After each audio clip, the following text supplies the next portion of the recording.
Yeah.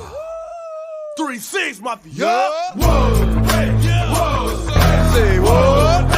whoa, 3-6 Mafia. It's going down. Y'all know what time it is. We ain't playing with you. In the club, in the street.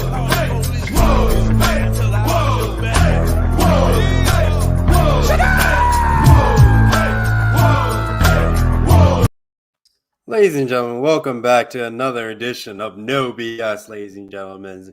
Season 4, Episode 2, with myself, Trevor Williams, Isaiah Leong, and John Alcorn joining us tonight. On tonight's program, I'll go to Isaiah. Isaiah, how are you doing tonight, my good sir? I am fabulous, Trevor. I am absolutely fabulous tonight because, I've been waiting 6 or 5 years for this very moment to talk about how my Georgia Bulldogs finally broke through. And not only did we beat Nick Saban, but we beat Nick Saban and Alabama in the national championship game and for the national championship, which makes it even so much sweeter. The Georgia Bulldogs are champs. Congratulations to Kirby Smart and the rest of the dogs. Also, congratulations to my guy right here that I have, Stetson Bennett, from a kid that grew up going to Georgia games, being on the sidelines for Georgia games as a little boy, to now being enshrined in Georgia Bulldogs football legend forever. Congratulations. Well, Isaiah, I know you changed your location from time to time again. So where are you tonight? So you can let our fans know, where are you doing your studio location? I'm actually doing the show from my nearby McDonald's because my house is right now under renovation. So I didn't want to do it, and you guys hear all the buzzing and the drilling and all of that stuff that's going on right now at my place. Sooner or later, we're probably going to get a sponsors from McDonald's, and then you can drink all the McDonald's coffee you want. But with that, I'll go to John Alcorn. John, how are you doing tonight, my good sir? Well, I won't say much. I was just looking at the outside of sports, say for a cameo list for the new Marvel movie, and my head is blown around. So we'll see exactly what happens. But no, I'm just happy to be here. And like you said, this is I know it's the Cal night we're leaving, but final show officially won't be able to help out. Maybe not do post show calls for a while. So take advantage while I can. And either way, Isaiah, Callan and I are watching. We are your big brothers. We are watching. Isaiah, I notice every time you have a favorite player, you tape them to your shirt. I feel like we're going to need to make an Isaiah collection, just a customized T-shirt where you just tape a player on and be like, picture of Isaiah's athlete or something like that. Yeah, I mean, we could do that, or we could just sell merch of like this orange jacket with like Stetson Bennett's cigar face taped up on it, and who knows? Maybe we could give Stetson Bennett like a NIL deal, like maybe a $1 million NIL deal, or maybe he can sponsor us or something like that. It's a good idea though, Trevor. We definitely got to keep that in the idea drawer. Oh, for sure. I know. Oh, John, you about to add something? No, sorry. I was just reading the comment. I'm just thinking to myself. You're good. I was going to put up the comment. I don't know if I should put up the comment. From Tim, Isaiah will be on the dollar menu at McDonald's. Do you have anything you want to testify to that? You know how McDonald's, for the last year or two, they've been having like legendary menus, right? Like the Mariah Carey menu. So you're saying the Isaiah Leong menu? Is Yeah, that what you're going at? Isaiah Leong menu. That's what we need, man. I feel like instead of a Happy Meal, we would rather prefer the Isaiah Lose Again meal, where you can get at select McDonald's. Where anytime when any of Isaiah's teams loses, you get a free McChicken or something like that. Like, you think you're making this toys thing really cool? Oh, sorry, never mind. We do know that coffee has got to be in it. Whether it's the Isaiah menu or the Isaiah Loses Again menu, coffee's got to be in it because it's not a Isaiah menu without a cup of McDonald's coffee. All right, with that. Yeah. Anything else you want to add before we move on, Isaiah? Yeah, well, I was going to say, but then again, like coffee and a Big Mac, does that really go together? Or coffee and, I don't know, I'm trying to just think off the top of my head. Coffee and a cheeseburger. No, I mean, it would be like breakfast and lunch, or No. at breakfast and lunch and dinner just mixed together, pretty well, much. I would say McDonald's. I mean, I don't drink McDonald's coffee anymore, but that with they used to have these desserts there when I was a young kid, like a cinnamon, not a cinnamon roll, but it's like in like mini like donut holes. I don't remember what you call that, but Like a honey bun or a sticky bun? it was like a sticky bun, but in like mini balled pieces all together with cinnamon icing on top. I can't remember it, but that was good. But no more food talk because I don't. No more. Is it a Cinnabon? It's like in mini, like you know how they have the donut holes, but I had them all together. Okay. An individual all put together. Then they had some like icing on top. Like I don't. It's probably been discontinued for a long time, but those were the days. All right. With that, gentlemen, we can actually move on with a great warm introduction for our fans to get us off tonight's program. We're looking at the national title game between the Georgia Bulldogs and the Alabama Crimson Tide. It came up short for Alabama. Final score 33-18. It was close, literally for 3/4 of the game, and then touchdowns started raining galore. Defenses started breaking, but Alabama's defense couldn't stop Georgia's mighty offense. I'll go to Isaiah, the loyal Georgia Bulldog fan of his many teams, to go on his nice, probably 10-minute rant, but we'll see how long it goes, ladies and gentlemen.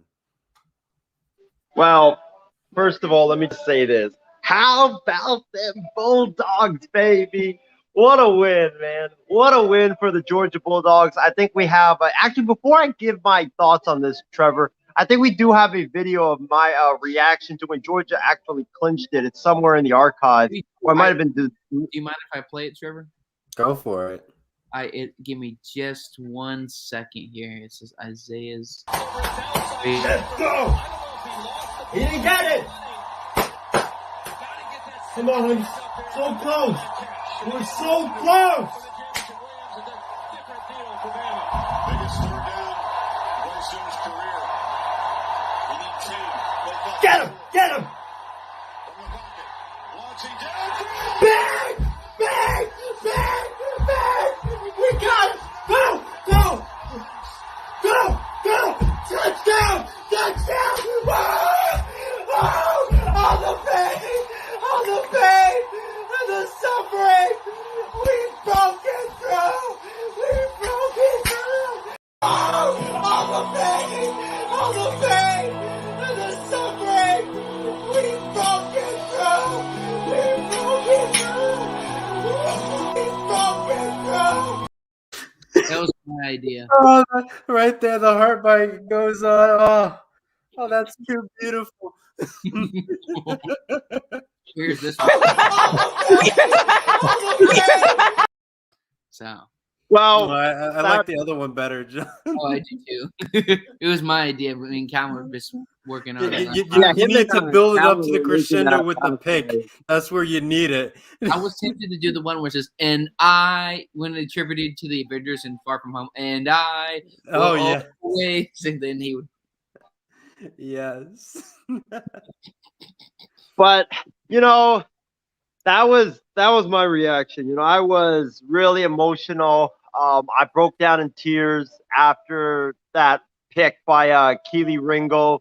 I mean, it was just 5 years in the making. You know, Alabama, and I always tell people this, and a lot of people don't understand why when I say it, it's why I say it's personal. The reason why I say it's personal is imagine if your bitter rival would constantly not only beat you, but beat you in the way that they beat you. It was every year for the last 5 years, it was Alabama just constantly teasing Georgia by giving us just a sense of false hope and a sense of that we were going to win that game just to beat us in cruel, heartbreaking, gut-wrenching fashion at the very end. And it was just like that every year for 5 years. And I said that this year specifically before the SEC championship game that, you know, this is going to be the year of reckoning. You know, this is going to be the day of reckoning for the Georgia Bulldogs. Obviously, it didn't come to fruition. Georgia got their butts kicked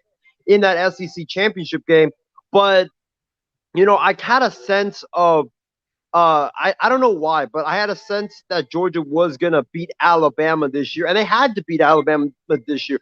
This team, like with how good that they were, both defensively and on offense, they weren't going to be measured by how many wins that they had. They were going to be measured by one ultimate thing, and that was winning against Alabama. Not even winning the national championship. It was winning against Alabama. If you had beaten Alabama, then you would have gotten validated as a tremendous football team. Kirby Smart would have gotten validated as a tremendous football coach, and then this team would have lived up to the billing. It would have been like the Golden State Warriors when they went 73-9. Yeah, you can have a fantastic regular season and you can have like a fantastic offense and a great defense, but the ultimate test that team would have gotten tested by is, did they win the championship? This is the same with this team. Is, did you beat Alabama? And first game it was a big disappointment because Georgia's defense were nowhere near Alabama. The defense could not get anywhere near Bryce Young. They couldn't stop the run, and it was just really heartbreaking to see because this Georgia defense had dominated all year long. And then in this game, I said coming into this game that what Georgia had to do was they had to get after Bryce Young. They had to get after Bryce Young. You cannot let Bryce Young sit in the pocket for 6 to 7 seconds and have all day to throw the football, because if you do, he will absolutely positively torch you. And Georgia went after him from the first snap all the way until the final snap. Jordan Davis was great, getting major push up front. Devontae Wyatt was tremendous. The linebackers, they did a lot of linebacker blitz, which really helped Georgia in the second half of that game. They only gave up, I believe, like 14 points in that second half of that SEC championship game. When they went to the linebacker blitz, they came after Bryce Young, and it was just glorious to see. And, offensively, I thought that Georgia, they struggled a lot on offense. I thought that, if the offense had played like they did against Alabama in the SEC championship game, Georgia no doubt would have ran away with this football game. But they struggled in that first half. Stetson Bennett looked like he was seeing ghost out there.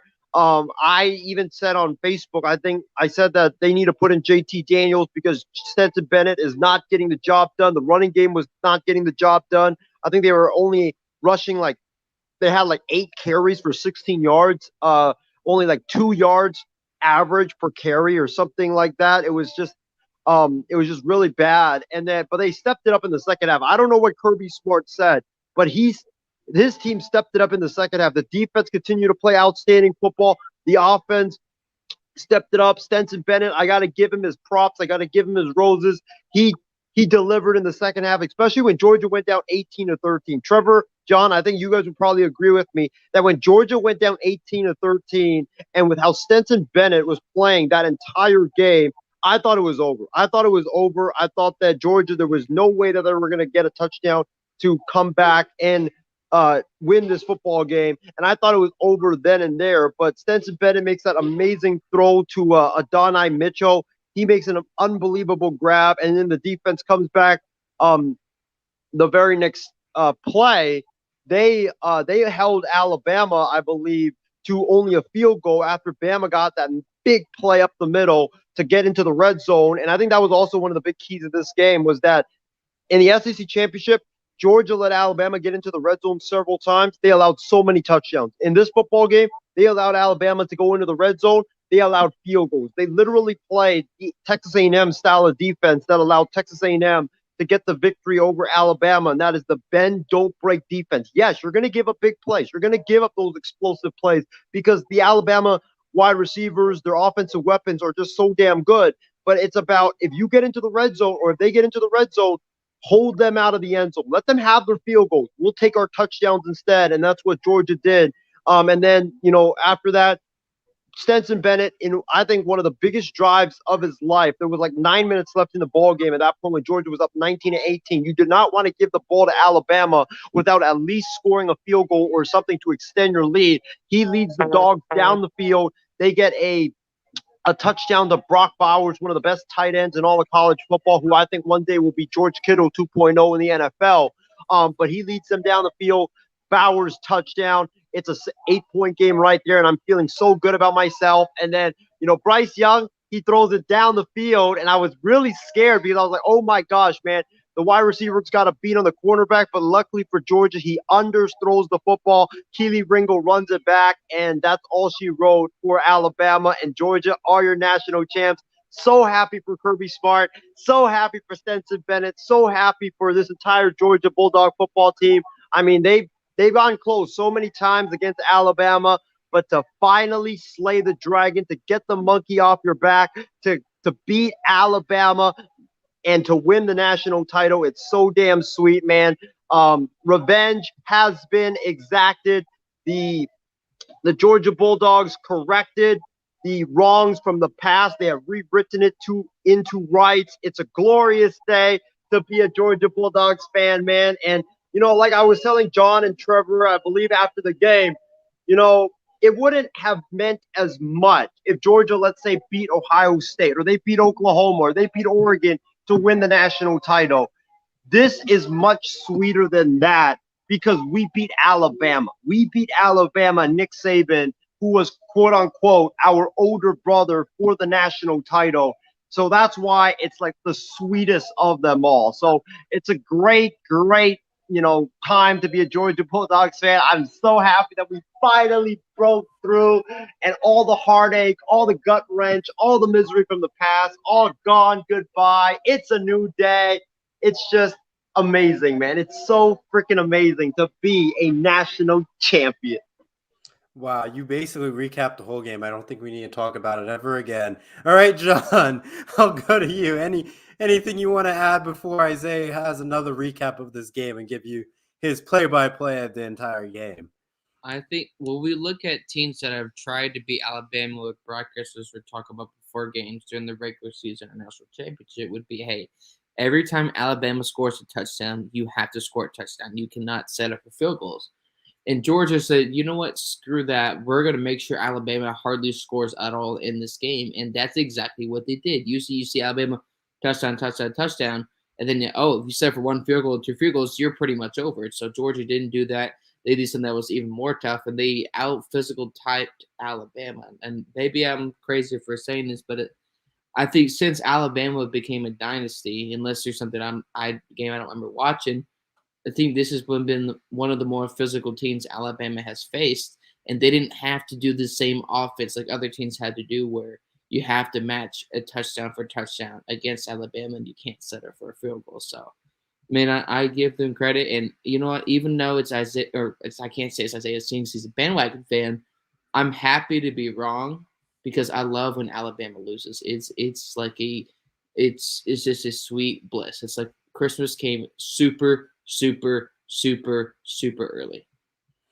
Yeah, I'll go to get some comments. Casey King says, yes, he didn't think Georgia could pull it off, but they got it done late in the game. Props to them.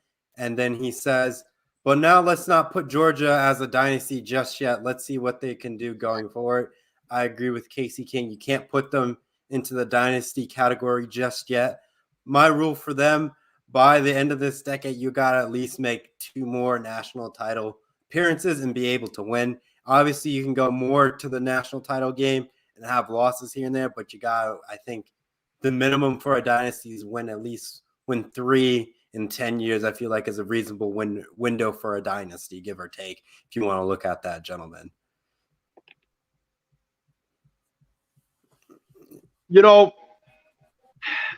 About the whole dynasty thing, Georgia's obviously not a dynasty yet because they've won 1 championship. They've been in 2 national championship games since 2017. It's an amazing run, and Kirby Smart has done great things for Georgia. I think his overall record at Georgia is like 66-15. 1 Sugar Bowl win, 2 Super Bowl appearances, 2 national championship appearances, 1 national championship win.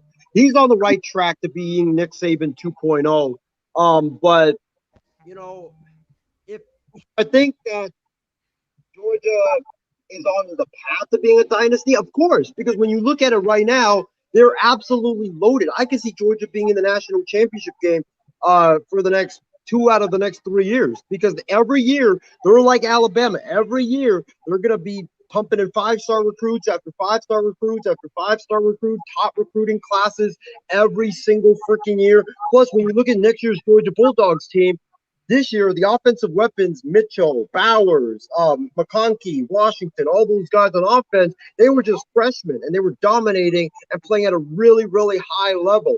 And the defense, yes, I know there's a lot of guys on defense that are going to leave, like Jordan Davis, Devontae Wyatt, and a lot of the big guys up front, Kobe Dean, and all those guys.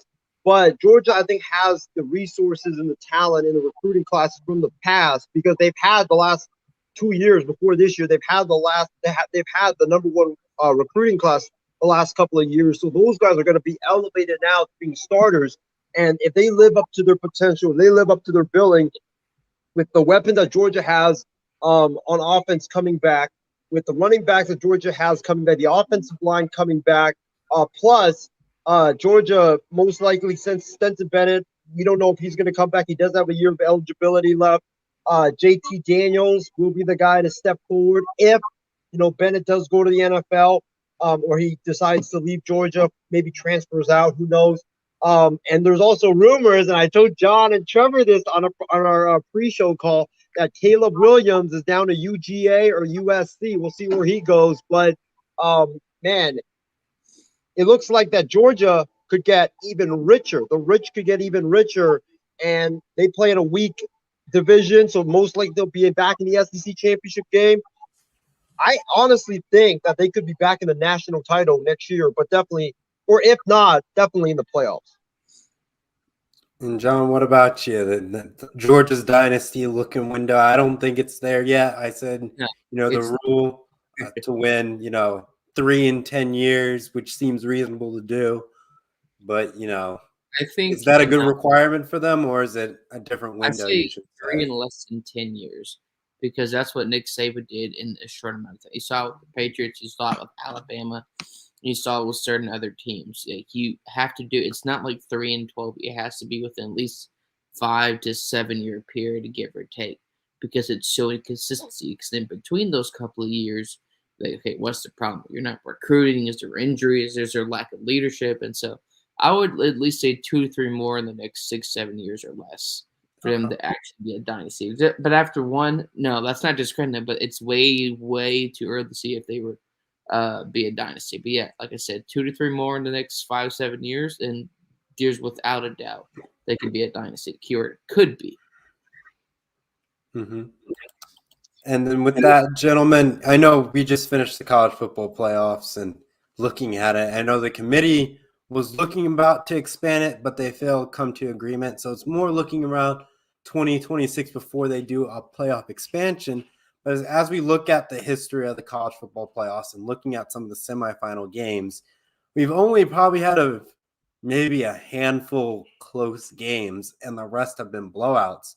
Do you think it's been justified for the playoffs to be expanded by 2026?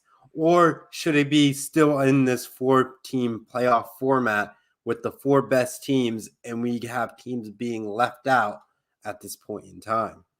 I'll go to John. What do you think? We need to expand it to 8 teams or 12 teams? Or are you happy with the 4 that we've seen so far? I just think what we're seeing, I think we talked about this before the show started, is that, or before we talked about this, I think even during one of our Christmas or New Year's Eve shows, is that I don't think it needs to be expanded, because it's like when you go out to eat or somebody goes, oh, I want this, then you want this, and you want more. It sounds great, but long term, I just don't see that working, because now you said you want 8, then 12. It's not going to stop there. It's going to keep growing and growing. And then you're going to devalue bowl games and these small teams that all they get a chance is this tiny Tostitos or low-fat Cheez-It Bowl or whatever you call it these days with so many bowl games. They don't get a chance to get that opportunity to maybe be from a potential Mr. Irrelevant to like a late 6th round pick. And I think that could devalue some guys' careers. And I just don't see that happening because, again, even like you say with this NIL, Alabama's still going to be recruiting. You're still going to be having Georgia doing what they're doing. You're still potentially maybe a couple other teams. And even with, you could expand the playoffs, But if the same teams do the same amount of consistent recruiting, it's just not going to change anything. Isaiah, what about you? The playoff expansion, you happy with the 4? They should be expanded to 6, 8, 12. What do you think is a good number for a playoff expansion? Or, don't mess with it. We got to see how these teams develop. I know we have coaches moving around to different teams, and you could argue with that being, shuffled around. Could you argue for a better playoff expansion? It depends on how they develop those programs. But right now, we're having teams being blown out in the current 4, and literally every year we know the 2 best college football teams don't get left out in the committee's eyes, though you may have 2 teams that don't belong there, but for the most part the committee at least gets 50% of the playoff bracket right. For me, I think that this year you can't count this year as part of an argument that that the playoffs shouldn't be expanded. Like I said last show that we did, we talked about has the lack of great games in the college football playoff, has that really killed the talk of expansion? For me, like I said, I don't think you could really take this year because I think this year was an anomaly. Typically, when you look at college football, you have 5 teams, 6 teams, even sometimes 7 teams that are in the mix for the college football playoff. But this year, I mean, it was just Alabama and Georgia and then everybody else. I mean, Alabama and Georgia were just at their own class when it came to the rankings. And I don't think if you put Ohio State or you put Oklahoma or you even put Oregon or you put Utah or any of those teams, they wouldn't even have come close to any of to beating Alabama or Georgia. Alabama and Georgia were just that good this year. But I think going forward, I think that honestly, surprisingly, that college football will probably have more parity to it because I think that you look at all the coaches that are moving around. Mario Cristobal going to Miami. The U, I think, will be much better under Mario Cristobal in a couple of years. Brian Kelly to LSU. Then you have, other teams like Georgia's defensive coordinator, Dan Lanning, who called a great game. He's going to Oregon. Lincoln Riley's going to USC. The Pac-12 you could see being much stronger in a couple of years. I don't think for right now, until those coaches get the recruits and until those coaches get those talent, I think like next year we'll probably see Alabama and Georgia and then everybody else again. But I think the year later is when we're going to see more parity in college football. I think we're going to see, a lot of competitive games. And I think that there's going to be a reason at that time to give it, to expand the playoffs to maybe like 8 teams or something like that. I think 12 is too much. I personally would want to see like 8 teams because like I told Trevor and you, John, that normally this is like, and it's like this in the NFL and NBA as well. The 1-12 matchup is never going to be interesting. It's always good, like the best team in the playoff versus the worst team. Obviously, that's not going to be really competitive. The number 2 versus 11, I don't really think it's going to be competitive. But the matchups that I think will be the most competitive is like the 3 versus the 9, the 4 versus the 10, the 3 versus the 10, the 4 versus the 9, and then you have like the 5 and 8 and the 6 and the 7. Those middle matchups are the ones that are always like super, super interesting and super competitive when it comes to playoffs. So I think that 12, I'm not really sure about that. I would rather have 8 because I think the middle matchups are the ones that everybody cares about. And when you have 1 through 8, it makes like the middle matchups even more better than they currently are. But in terms of like, will we see expansion soon? No, I think right now when you look at it, sadly, I think that college football has actually become like MLB. Not like that bad in terms of MLB. Like everybody's going into like a public social media war when it comes to their talks. But when you look at it right now, I mean, everybody's frustrated. They had an original model that they had previously agreed on, and then I don't know what happened to that. I guess it fell through. But then now you have like people coming out. Pac-12 came out. They released a long, lengthy statement saying that they're for everything. They're for every model that's been thrown out there. But it's just that the other conferences aren't the other conferences are the ones that are against it. Like they're publicly on social media blaming the other conferences. Other conferences have gone and their commissioners have said that, it's the other conferences that can't agree with everything, and we're in the right and all of that stuff. Like it's starting to become a major mess. You got conferences criticizing each other. You got commissioners criticizing the other conference commissioners. Like it's getting real messy right now. And like we've seen in baseball, you can't win negotiations on social media. You just can't. How you win negotiations is you win by going into a room and being like men and talking about the issues and try to iron it out and compromise. But I guess right now they're resorting to going on social media and blasting the other conferences. And I don't know how, like, if that strain is going to get even deeper because of it. Casey King, he says he's all for playoff expansion and give it a trial run for 3 to 4 years. And he originally said a 12-team expansion, but he'll settle for 8. I think we can all agree that, the top 8 teams have potentially a chance to win a national title, depending who are in the consider of the top 8. But most times you have teams who were in the conference championship game and probably had a potential shot of getting into the traditional college football 4 playoff bracket. Is just giving them almost a better opportunity of still having a chance of getting it in, but obviously it's not guaranteed with that, ladies and gentlemen. But I think I guess Isaiah, do you have something else you want to add on to it? I'll go after Isaiah. Oh, no, I think John wanted to add something, but I John. think I needed to say. Even if I just personally don't feel good about expanding the playoffs, because what are we gonna? You're not gonna see the 25 or let's say high dramatic Kim Kardashian drama, the 25th ranked team getting to a national championship. You're not gonna see exactly. So like, what is the point of the expanded playoffs if all in the end, deep in our football heart, we know it's gonna be the same couple of teams all the time? Sooner or later, yes, Nick Saban's going to retire. Sooner or later, Kirby Smart's going to be gone. But that's years and 9, 10 plus years from now. So until those 2 or 3 guys retire, I don't know what's the point of expanding it if we're going to see the same thing again and again. Yeah, but at the same time, I guess there's more of looking at, like, you look at the top teams that we have in the college football playoffs, or contention playoff teams, you can say. And you can see that, you can say teams in the SEC title game have a shot of slipping in. You have maybe potential of 2 Big Ten teams getting in, depending on what the Big Ten West decides to do.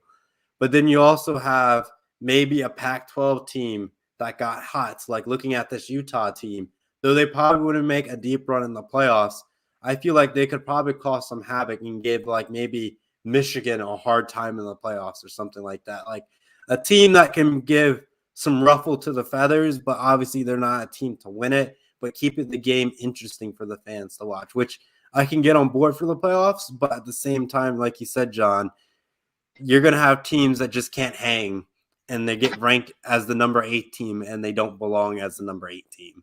Exactly. It's just going to be like the Notre Dame, Iowa with the fake ID. Sooner or later, you're going to get exposed for the fraud that you are. And we've seen it all the time in movies. And it's going to happen in college football. I just don't think it sounds great, but I think especially in football, just because it sounds great, like we say in just because it sounds great doesn't mean it's better. The grass isn't always green on the other side. Sometimes it's this really nice painted turf. I just don't see long-term this really making any sense.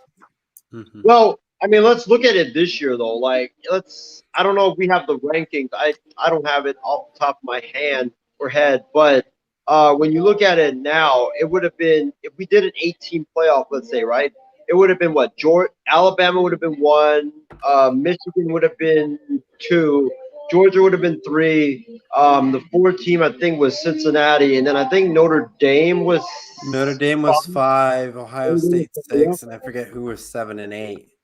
Yeah, obviously, Alabama, Georgia. It would have the 7. I think the 7 and 8 team, if I'm not mistaken, was Ohio Man. State, I think, was 7. No, And Ohio then State was 6. Ohio State was 6. I think I it probably think was Baylor was Baylor. 7. Baylor was Yeah, 7. okay, I think Baylor Ole then. Miss was 8. I mean, Baylor versus Michigan, I think would have been a good matchup. I really think that it would have been like a competitive, down to the wire type of showdown. Georgia, Ohio State, that would have been very interesting. Really good offense versus really good defense. And then you have like Alabama versus, I think the 8 team was Oklahoma State, if I'm not mistaken, or Utah. No, it was Utah. I think it was Utah. I think I Utah mean, was 11, I thought. oh, really? Then I Yeah. don't know. But Alabama, I think, would have destroyed the 8 team. But I think the 2 versus the 7, the 3 versus the 6, and then definitely the 4 versus the 5, which would have been Cincinnati versus Notre Dame. I mean, when they played each other in South Bend, that was a down to the wire type of a showdown. So I'm down for 8, but for 12, I think 12 is just way too many. I think the cutoff should be 8. I'll see. I'll look like the last week of college football. So week 15 after bowl games and all that stuff. So Alabama was 1, Michigan 2, Georgia 3, Cincinnati 4, 5 was Notre Dame, 6 Ohio State, 7 Baylor, and 8 Ole Miss. And that would have been your bracket. So Alabama would have faced Ole Miss. Michigan would have faced Baylor. Ohio State versus Georgia would have been the key matchup to watch. Yep, that would have And been a then good one. Cincinnati, Notre Dame would be the revenge game. So you have basically 4, I guess, 2 good matchups and then 2 ones that could be blowouts. So it kind of balances itself out in theory. But I think Michigan and Baylor could be explosive depending what Baylor does. But like they said, Big 12 doesn't really have that much of a defense, so it's really hard to say. And then Ole Miss could give Alabama a run for its money, but at the same time, it's Ole Miss. How much can I really trust Ole Miss to make this game interesting on a Lane big stage? So there's that with that. With this, if the playoff expansion did happen, but I want to go to John. Do you think this 8-team playoff bracket that I listed here would have been interesting, or would have been more blowouts than when we anticipated? No, I think 8. I mean, I would try 6 first. Give that 2.5, 3 years. And if you start to see, be like, okay, well, this may not work out, then that kind of already gives you the answer for the 8 or 10 or 12 or the next 10, 15, 20 years. So at least try that now. So you're not later biting yourself in the butt with 10, 12, 16 plus teens. And now how can you go back? Mm-hmm. With that, gentlemen, I know we spent a solid half hour, almost 40 minutes on college football because that seems like it's our bread and butter, what we're really passionate about. Well, let's dive a little bit into the NFL, looking at one of the NFL playoff games. We'll go to our pigskin pick'ems, and we'll see if we have time for our Power 5, but if not, we'll save it for next week for sure, for definitely. But let's go in to look at one of the NFL playoff games. We're looking at Isaiah's 49ers and the Callan Cowboys. Hey, Callan. The Callan Cowboys. The Callan Cowboys. I love it. I could see that now. The Callan Cowboys now. Just a picture of Callan and a cowboy. Oh my gosh, man! Trevor with an Isaiah moment. I love it. Welcome to the wagon, Trevor. Welcome to the other side. Oh man, guys, what do you think of the Callan Cowboys? Love it. It sounds like a high school team, man. It sounds like a high school team. Maybe we can have Callan McClure be the head coach of the Callan Cowboys.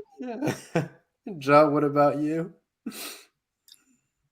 I said this last night. I think it was on like Sport. I can't remember what show was it last night or the night before. Actually, but last night. It makes me sick to my stomach to be doing this. And Christy, I expect a gift in the mail and a gift card. I'm making the only time in history this is ever going to happen.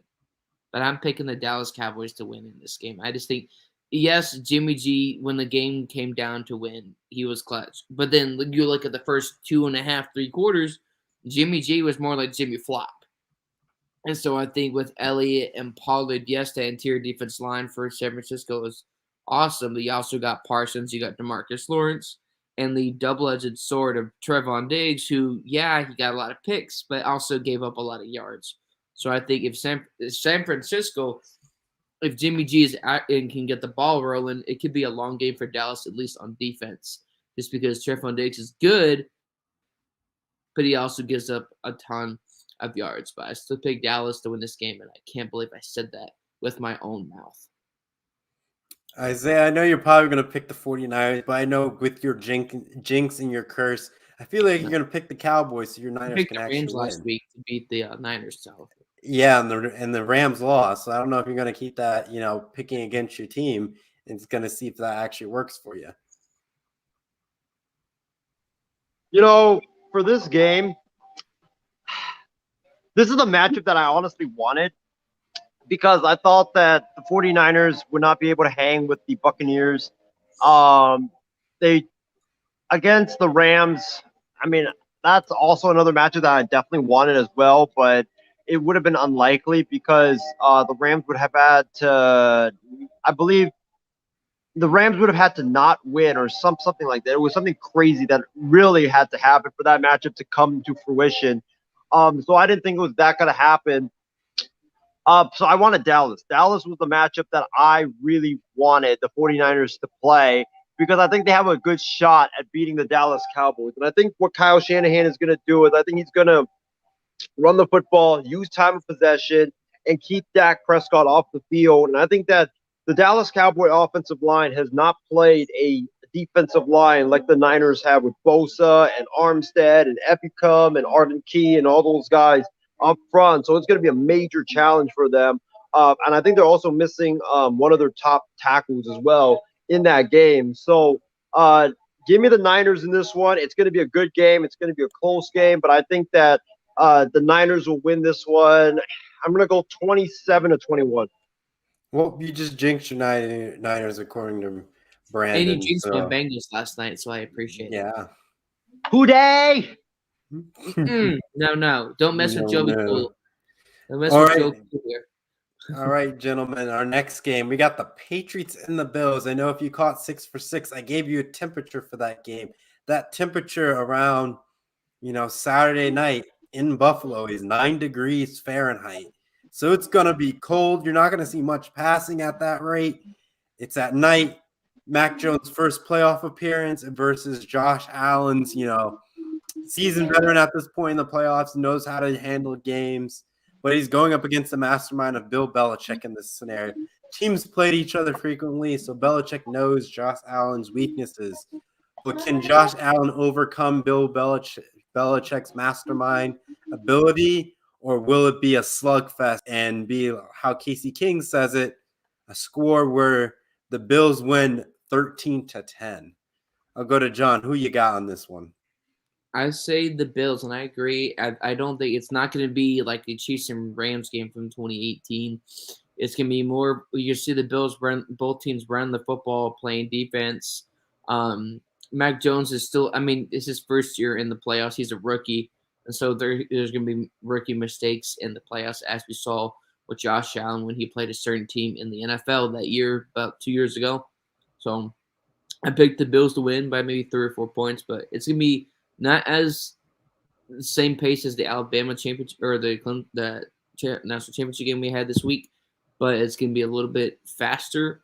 I still think though that the Bills win, and I heard some advice a certain broadcaster gave Josh Allen to do in the cold weather. I won't say, you can do the research yourself, but it was hilarious. And Isaiah, who you got?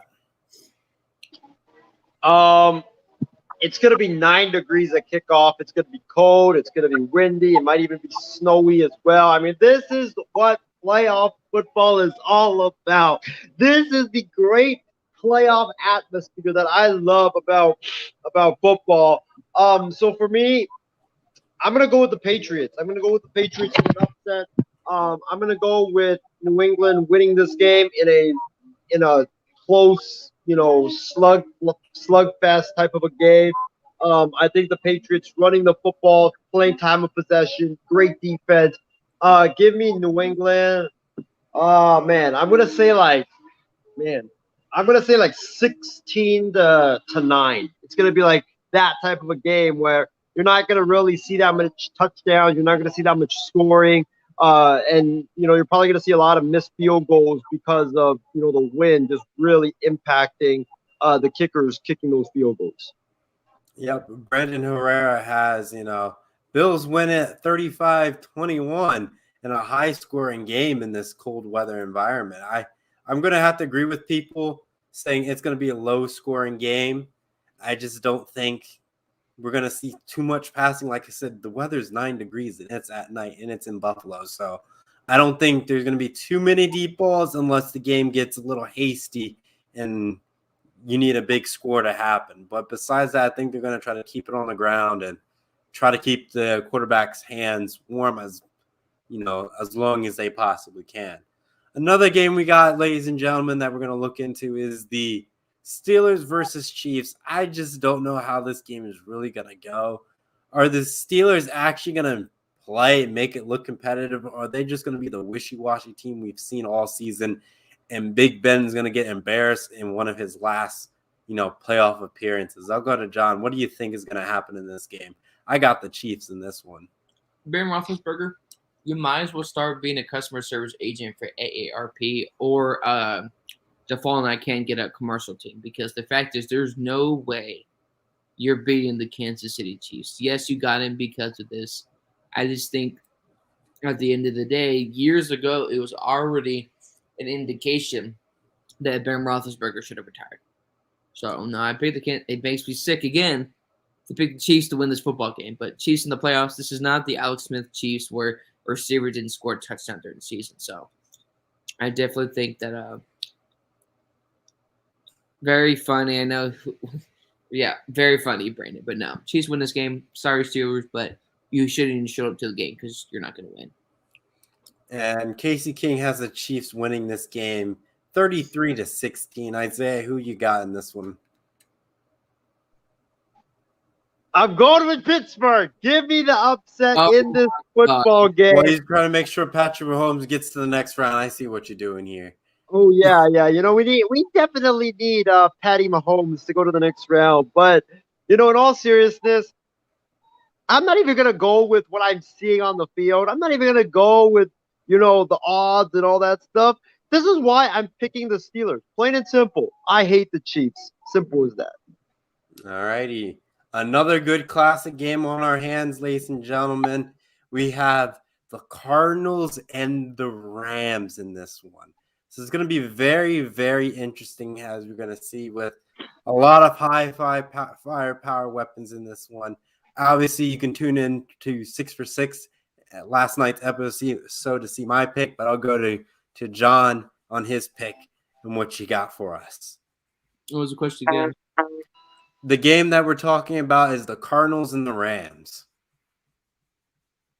I would rather trust Stetson Bennett anything else than Cliff Kingsbury. It's not Kyler Murray completely, but this has been the same thing, I think, since his rookie year. That doesn't always show up in the long-term numbers, is that in certain games towards the midway through the third quarter and into the fourth, Kyler Murray tends to turn into the opposite of Kyler Murray. He tends to have boneheaded interceptions, boneheaded turnovers. You saw it because you got dismantled against Detroit. You obviously had a close game against the Packers, who AJ Green should have just retired after that game. And I just think that's just not going to be enough. Cliff Kingsbury, though. I mean, it's his first time in the playoffs. This game is going to decide if he is the real deal, if he's a long-term answer for the Cardinals as their head coach. But I still pick the Rams in this game, and I'd be excited for Matthew Stafford to get his first playoff win in his career. Isaiah, who you got in this one, the Cardinals or the Rams? I think this is going to be a shootout. I don't think we're going to see much defense in this game. Both teams have high prolific offenses. Both coaches are offensive wizards. So in this football game, I'm going with the Redbirds. Give me the Arizona Cardinals to win this football game over the Los Angeles Rams. I think that, like I said, it's going to be a shootout. I think it's going to come down to the very end. It's going to come down to who gets the last possession. And I think Arizona will win it on a game-winning field goal. And then Casey King has his Rams winning it 30-23. Another final game for our Pigskin Pick'ems, ladies and gentlemen. I know we kind of morphed this question into Pigskin Pick'ems a little bit, but the final game we were looking at, we got the Raiders and the Bengals. The Raiders slipped in and beat my Chargers in a heartbreaking fashion overtime win. But we have the Bengals looking for their first playoff win in eons. I'll go to John. Who do you got in this one? There was a thing I saw on Twitter. So we were talking about the Eagles defense, and I think this is really key to explain this. The Eagles defense, these are the quarterbacks they face since week 10. Teddy Bridgewater, Trevor Siemian, Daniel Jones, Zach Wilson, Gary Gilbert, Jake Fromm, Tyler Heineke, and the backup for Dallas. Those are one of the reasons why the team succeed later on in the season. If they play, so now you come into the playoffs, you play against Tom Brady. There's no way you're going to lose by 15 plus points. I'm sorry, Jalen Hurts, Tom Brady's offense. Even with the drama with AB gone, even with when your other series has a torn ACL, you still have your two Cameron Brate, OJ Howard. You still have Mike Evans. You still have Scotty Miller. You have Fournette. You have Bell. You have Dante Johnson. You still have so many weapons. And I'm sorry, Eagles. I'm still not even close convinced of this team. And the Eagles aren't going to do well. Jalen Hurts is going to be a bum in this game. And Isaiah, who you got? You know, you guys know me. I love to see the upsets. This is what sports is all about. We love seeing the upsets. And I think even if the Buccaneers win this game, I don't really think they're going to go far in the playoffs because they're missing a couple weapons, big-time key weapons. I got to go with the Bucs because even though I really want to see the upset, Wait, how you go with the Bucs? We're talking about the Bengals and the Raiders, my guy. Wait, I thought John picked the the Bengals, yeah. Wait, sorry. John picked Philadelphia. Y'all skipped again. Y'all don't care about the Raiders. Hey, I was going with what he picked. I thought he was picking Bucks and and Eagles. So I was like, okay, Bucks Eagles. Hey, it's okay. I've had my Higgins moment of the week. Y'all good. I guess it's late for us. That's all I will say. That's our excuse here on this program at this point. Yeah, with that, ladies and gentlemen, I'll let you finish your pick. I'll give my Bucks Eagles pick and then I'll go Raiders Bengals. But I'm gonna go with for Bucks Eagles. Give me the Bucks. Tampa's at home. Tom Brady. Even though they're missing Antonio Brown and Chris Godwin, they still got a better team than the Philadelphia Eagles. I'm gonna go with Tampa Bay. As far as Raiders Bengals is concerned. Give me Cincinnati. Give me Cincinnati to win this game. Joe Burrow, and I think the Bengals offense is better than the Raiders offense. The Raiders defense is not that good. The Bengals defense is not that good either. It's going to be a shootout, high-scoring game. But you got to trust Joe Burrow and that high prolific passing attack that the Cincinnati Bengals have. And I want Jim Harbaugh to the Raiders anyway, so I hope the Raiders lose and also the Bengals win so the Raiders can get rid of that guy, Rich Bisaccia. And John, I'll go to you to close out your picks. I'm sorry, this is a terrible night for me, but we're talking about the Bengals game, right? Mm-hmm. I mean, like you said, it's going to be a shootout, but I think for the Raiders here, it's going to be you're doing it all for Madden, actually specifically the Madden family, regardless of what happens, and to be able to turn around your season with the situation you had with the player, with losing your head coach and all this drama. But I mean, I picked the Bengals just to be biased, but it's really going to come down to a 2-minute drill because it's going to be a shootout game. Yep, I agree with you on that. I said that in 6 for 6, it's going to come down to the wire. Who's going to have the last minute drive, and is there going to be enough time on the clock to make that drive? That's what it's really going to boil down to. And then, John, I'll let you go for your Eagles and Bucks pick as well. I don't know if you already stated it, but I'll let you restate it again. Yeah, so the Eagles defense, they're a bunch of frauds. These are the quarterbacks they faced since week 10. Teddy Bridgewater, Trevor Siemian, Danny Penny. I will not say anything else than Danny Penny because that's how much he's worth in the NFL. Zach Wilson, Garrett Gilbert, Jake Fromm from State Farm, Tyler Heineke, and the backup for Dallas. And that's basically how the defense had the last quarter of the season. But now this is the true test for the Eagles. I don't care in what football universe, there is no way, no how the Eagles are winning this game. I think they're one of the more like teams that have 1 year of success. You have a coach who inspired you, talking about smelling the flowers or whatever it was. But no, the Eagles have absolutely no chance in this game. You can call him Jalen Hurts because he's going to be butthurt of how he got a butt whooping against Tom Brady and the Tampa Bay Buccaneers.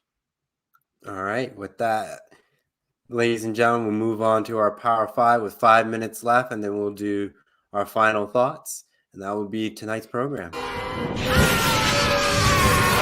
Персональный спутник.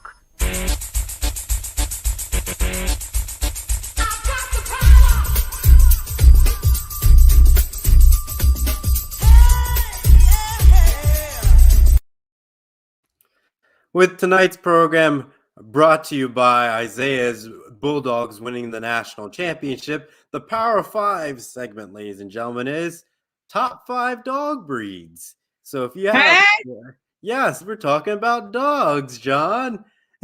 Oh my God! Are you sure this is a sports show, or is this not like a? I don't. What is this?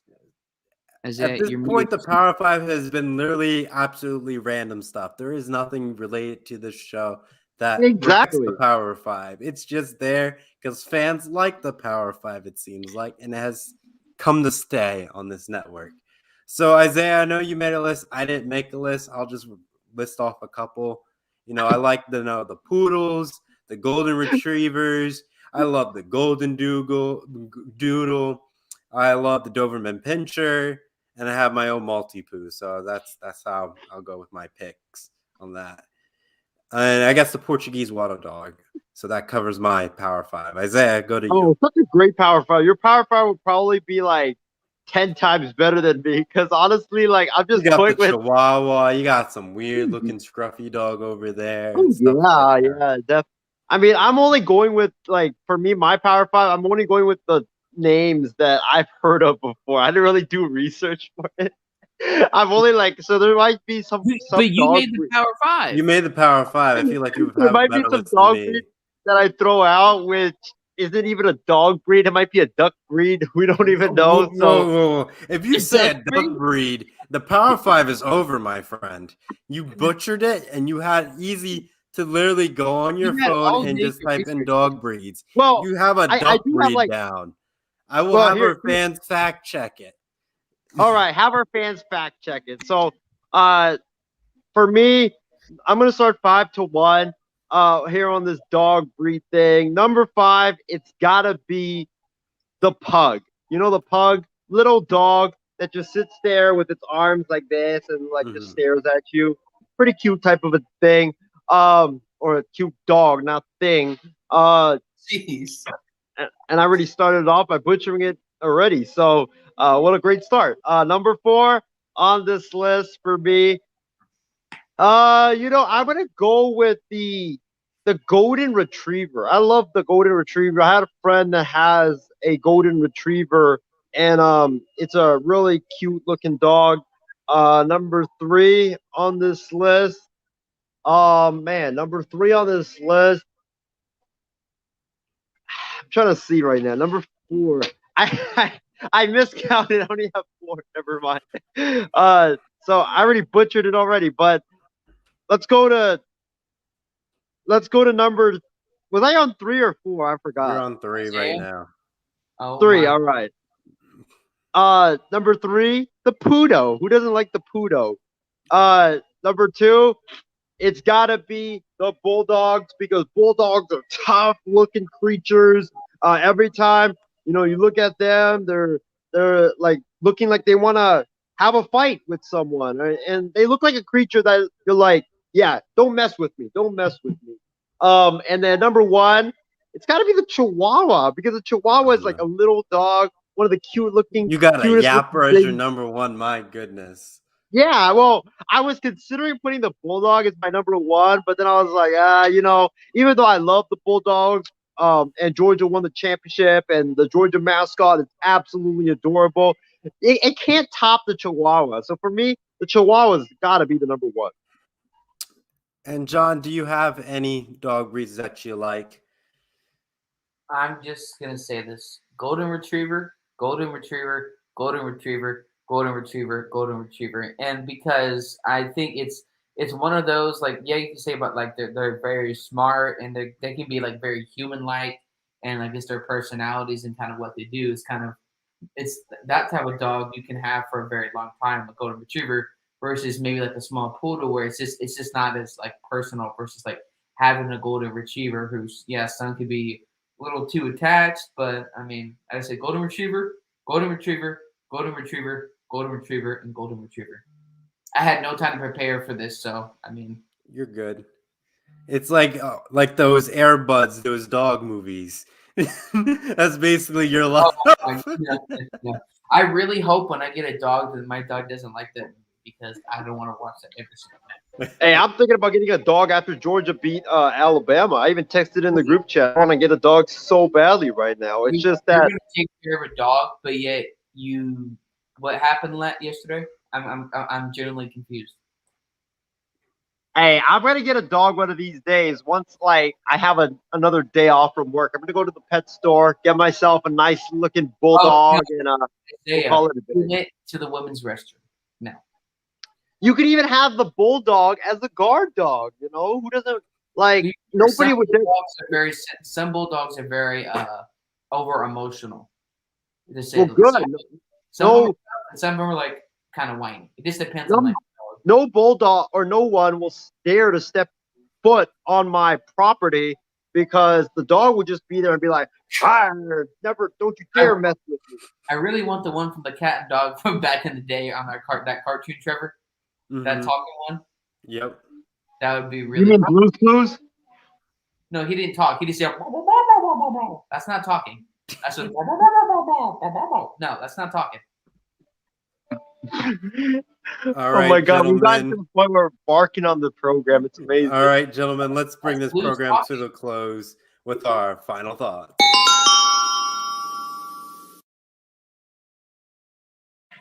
All right, final thoughts are brought to you by Isaiah winning his first ever national championship with his Georgia Bulldogs.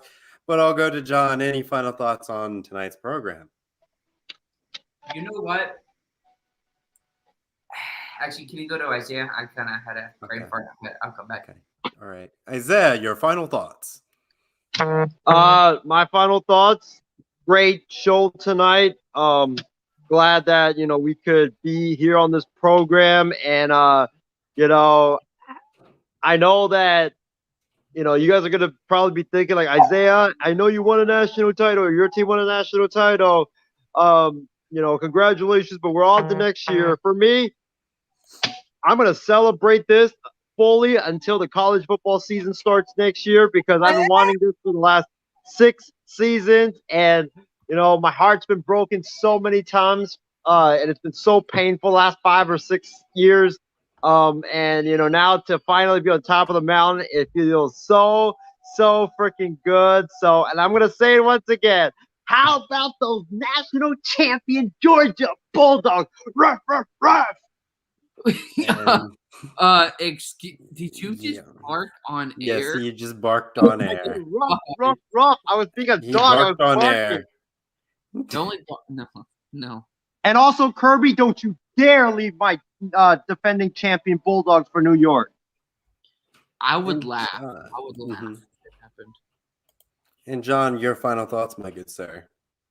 It was a good show. Happy to be on and looking forward to kicking with Isaiah and Ace tonight to see if there are any spiders of any kind or potential things. But we'll see what happens. It'll be a good show.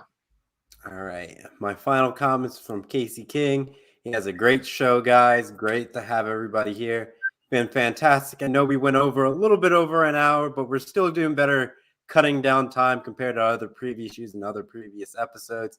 I think we're getting better with this and all-time management, all going to accord. But with that, ladies and gentlemen, that will be it for tonight's program on No BS. See you all on, I guess, Extra Point with Low Row and any other shows that we have coming up on this Saturday or this weekend. So see you all then. Take care and enjoy your weekend. So long for now from the MI6 Sports Network. Yeah. 3-6, Mafia. Whoa. Hey, whoa. Say what? Whoa. 3-6, Mafia. It's going down. Y'all know what time it is. We ain't playing with you.